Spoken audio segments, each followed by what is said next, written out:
Hallelujah, praise the Lord. Thank you so much for joining me. Today I want to really encourage you to continue being a blessing to the needy, to the underprivileged. I have been so blessed by God because I help and I support the needy. This is a burden God put on my heart. I've been doing it for so many years and I have really seen God take me from one glory to another.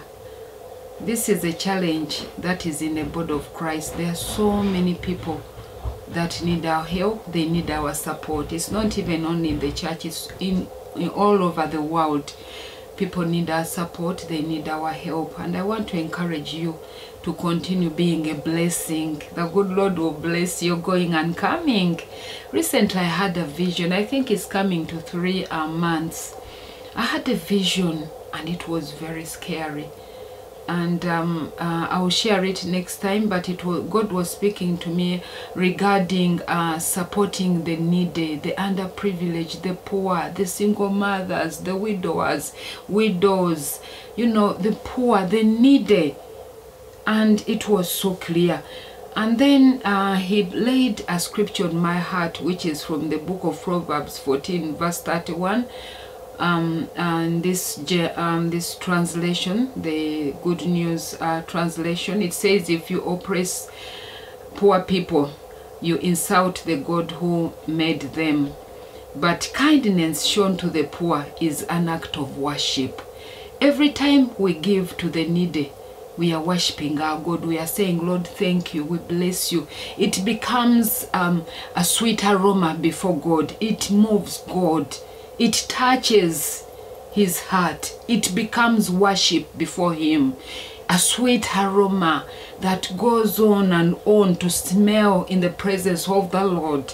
So I encourage you, brothers and sisters, to continue reaching out to those needy people.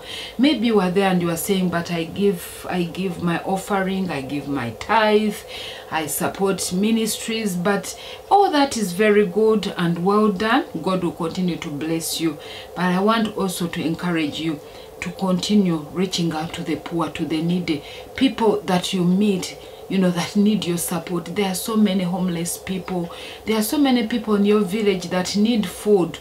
You know, some of you will, you know, argue and say, but I give my tithes, and the Bible says the tithes go towards the widows, the orphans. Yes, you are right, but that's not enough. You have to continue giving, you as an individual. The calling of giving to the poor is not only to the pastors or ministers or some few that are called, you know, like some people think. This is a call to everybody. You and I are called to support the needy, the underprivileged, the elderly women and men on your village, town, wherever they are. Support them. You can go and clean their gardens. You can support in various ways. The sick in the hospital, visit them. You know, they need you. They need me.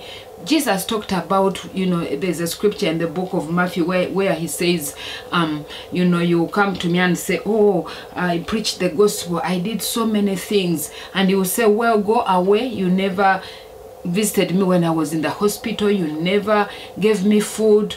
These scriptures talk to us as believers. We need to get up and start doing that which God called us to do, to reach the poor. Faith without action is dead. Yes, you are preaching the gospel, organizing powerful crusades, but that's not enough. We need to touch lives. Bless them with clothes, shoes, food, you know, take children to school, you know, to the poor, to the schools. There are some, I'm sorry to say this, pastors, some of you raise money, but it never reaches the poor. And all this, we are going to be accountable to God regarding all these issues. I'm not here to judge anyone, but I'm here to bring awareness. I'm here to encourage you to continue doing the good that God told us, Jesus told us. The book of Acts chapter 10 and verse 38, I love that verse. Jesus said, the Bible says that how God anointed Jesus. He went on doing good. He anointed him powerfully to do to do good, to heal, to deliver, to set captives free. And that's what God has called me and you to do, to bless those that need our support, our help. Don't give up. Support that person that needs food, needs clothes. There are so many people who are on drugs, people who are mental, disabled children. They need our support. Right now, I'm in the middle of organizing a free medical outreach. Thank God for the Balanced Life family. We've come together, and we are going to be blessing people in our country, in Uganda. We are bringing 5 villages together, and we'll be blessing them in different ways.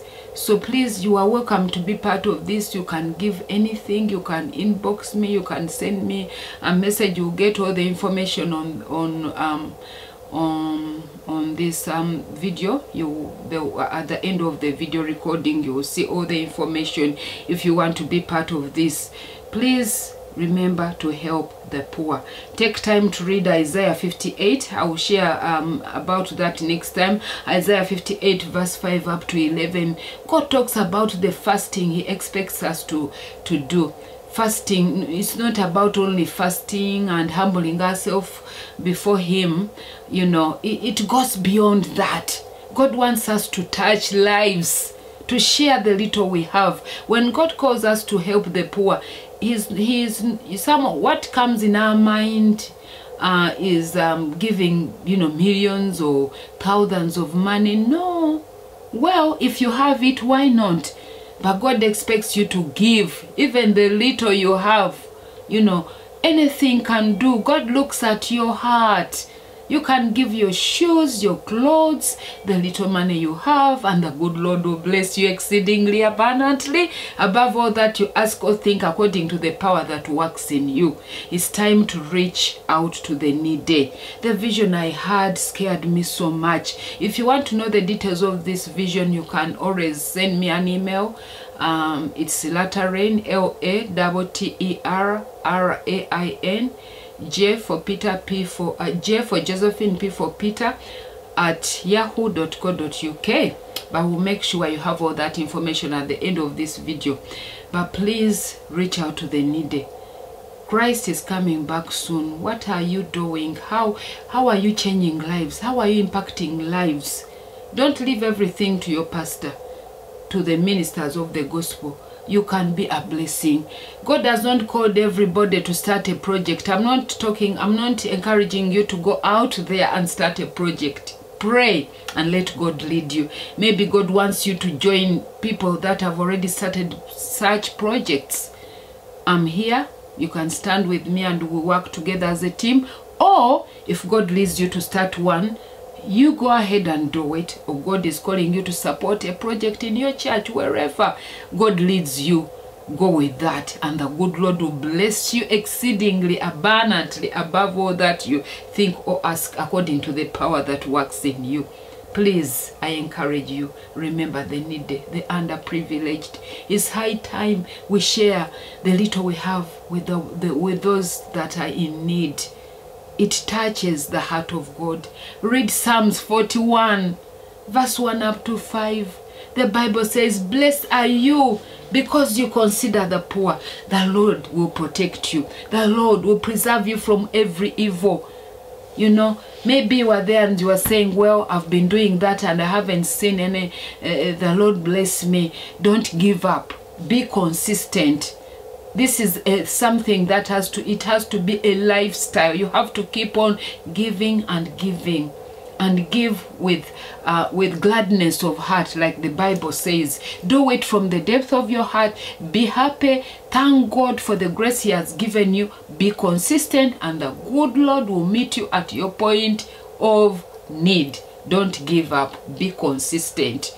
Remember, I'm here to encourage you to remember the poor, to remember the underprivileged, to remember those that are hurting, wounded in the hospital, that need our support. I believe there are many people that have been giving, and somehow, you've heard stories of how your money hasn't been used well. Please forgive those people and focus on the call of God. At the end of the day, God will deal with them. At least you've played your part, but please don't give up because of what you hear. So many people have misused God's money in the name of raising money for the poor, and it has not reached them, and that has discouraged you. Please don't. Continue giving. Don't give up. Don't grow weary. The best is yet to come. The God who began a good work in your life will complete it. Rise up and shine, for the glory of the Lord has risen upon you. You are the city set on a hill. It cannot be hidden. You know, rise up and impact your generation. Change lives. Creation is waiting for you to be revealed. How? By reaching the needy, helping those who need support, preaching the gospel, praying, seeking the face of the Lord. Don't give up. Continue helping them and supporting them. It is an act of worship. It becomes worship in the presence of the Lord. And how many know that the Bible says God inhabits in the praises of his people, in the worship of his people. When we touch lives, when we reach the needy, the underprivileged, it's an act of worship. It becomes a sweet aroma before the Lord. Hallelujah. May God bless you if you are already blessing the needy, the underprivileged. May God continue to honor you, bless your going and coming. He shall be well with you. You will live to see the goodness of the Lord in the land of the living. I cover you with the blood of Jesus. I decree and declare you will prosper in the mighty name of Jesus Christ, Son of the living God. Stay strong in the Lord. Continue serving him. Bless them and the Lord will bless you. Thank you so much for tuning in. God bless you for